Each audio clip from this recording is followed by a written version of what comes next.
கர்த்தர் சொல்லுகிறார், நீ அநேக காரியங்களை குறித்து கவலைப்பட்டு கலங்குகிறாய். தேவையானது ஒன்றே. ஆம் பிரியமானவர்களே, இது நமக்கு தெரிந்த நிகழ்வுதான். மார்த்தாள் மரியாள் கதை.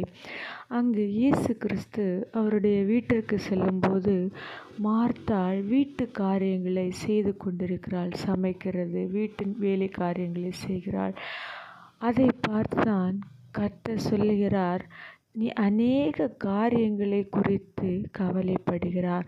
ஆம், நாம் குடும்பத்தில் நம் வீட்டில் இருக்கும்போது சமைக்க வேண்டும், கணவனாரை கவனிக்க வேண்டும், பிள்ளைகளுக்கு கொடுக்க வேண்டும், வீடை சுத்தமாக வைக்க வேண்டும். இப்படிப்பட்ட அநேக காரியங்கள் நமக்கு இருக்கின்றன. அதை செய்வது நம்முடைய பழக்க வழக்கங்கள் தான். ஆனால் இயேசு அவர்களுடைய வீட்டிற்கு வந்திருக்கிறார். அப்போது என்ன செய்திருக்க வேண்டும்?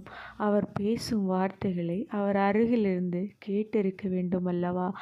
ஆனால் மரியாள் அமர்ந்திருந்து கேட்கிறாள். மார்த்தாள் வீட்டு காரியங்களை தான் திரும்பவும் பார்த்து கொண்டே இருக்கிறாள். நம்முடைய சாப்பாட்டு தேவைகளை ரெடி பண்ணுவது முக்கியம்தான். ஆனால் தேவனுடைய வார்த்தைகள் அதைவிட முக்கியமானதாக இருக்கிறது.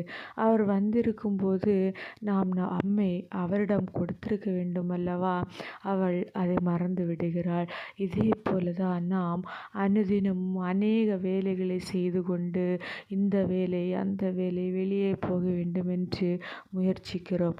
ஆனால் ஒரு சில நிமிடங்களாவது வேதத்தை வாசித்து இறைவனிடம் மன்றாட்டுகளையும் விண்ணப்பங்களையும் வைக்கிறோமா என்று சிந்தித்து பார்க்க வேண்டும்.